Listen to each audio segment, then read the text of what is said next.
दोस्तों 15 अगस्त और 26 जनवरी के रूप में आज़ादी का अमृत महोत्सव बड़ी धूमधाम से मनाया जाता है।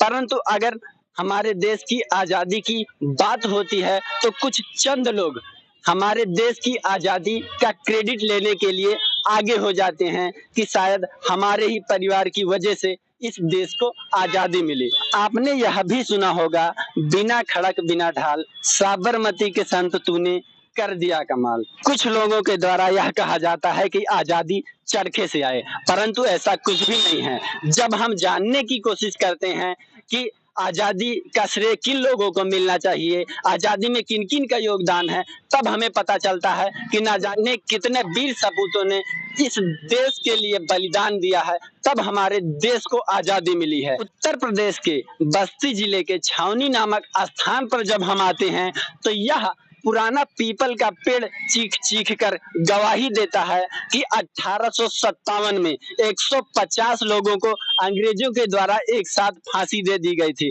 जिसे आप देख सकते हैं, दिखाने का प्रयास किया गया है ताकि लोगों को याद रहे कि किस प्रकार से कितने वीर सपूतों ने अपनी बलिदान देकर इस देश को आजाद करा है। आप देख सकते हैं किस प्रकार से यहाँ पर दिखाया गया है। यह वही पुराना पीपल का वृक्ष है जिसमें 150 लोगों को एक साथ फांसी दे दी गई थी। यहाँ पर शिलालेख भी लगाया गया है जहाँ पर अंकित किया गया है कि आखिर वह कौन कौन से वीर सपूत थे जिन्हें इस वृक्ष पर बेरहम तरीके से लटका दिया गया था। आइए देखते हैं। जब आप छावनी नामक स्थान पर आएंगे तो आपको सामने ही दिखाई देगा कि इस प्रकार से दर्शाया गया है, जिस प्रकार से फांसी दी जाती है उस प्रकार से दर्शाया गया है ताकि कोई भी आए तो सीधा यहीं पर उसकी नजर पड़े और वह जान सके कि आखिर यहीं पर हमारे वीर सपूतों ने बलिदान दिया था।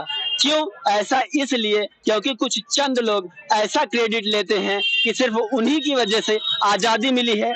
इन लोगों के बलिदान को छुपाने का प्रयास किया जाता है। आइए इस तरफ भी हम दिखाते हैं वह पुराना वृक्ष जिसमें हमारे 150 वीर सपूतों को इस पेड़ में फांसी दे दी गई थी। देख सकते हैं यह वही पुराना वृक्ष है। इस पीपल के वृक्ष को ही देखकर लगता है कि यह पीपल का वृक्ष कई सौ वर्षों पुराना है।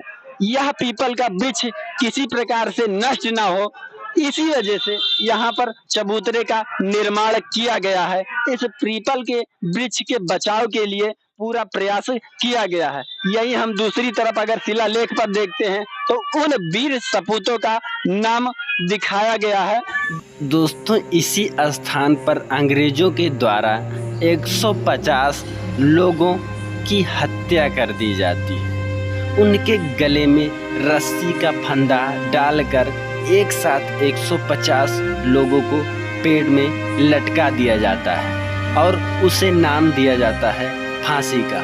सबसे बड़ी बात यह है कि इतनी बेरहम तरीके से हत्या करने के बाद उसे फांसी नाम दिया जाता है और हम भारतीय इसे स्वीकार भी कर लेते हैं कि यह फांसी है। आप देख सकते हैं इस शिलालेख में उन 150 लोगों का नाम अंकित किया गया है जिन लोगों को बेरहम तरीके से इन अंग्रेजों के द्वारा मारा गया। दोस्तों फांसी अपराधियों की होती है, क्रांतिकारियों की नहीं। इन लोगों की गलती क्या थी? इन लोगों ने अपने देश के लिए आवाज़ उठाई थी, इसीलिए अंग्रेजों के द्वारा इन सभी लोगों की बेरहम तरीके से हत्या कर दी जाती और हम इसे फांसी समझते हैं। शायद यही वजह है कि अंग्रेजों ने लगभग 100 वर्षों तक भारत पर राज किया, क्योंकि हमारे देश में आज भी ऐसे लोग हैं जो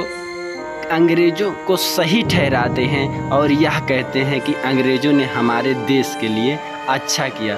दोस्तों यह हमारे देश के क्रांतिकारियों के लिए कितना बड़ा अपमान है। बाकी आप क्या सोचते हैं कमेंट कर ज़रूर बताएं।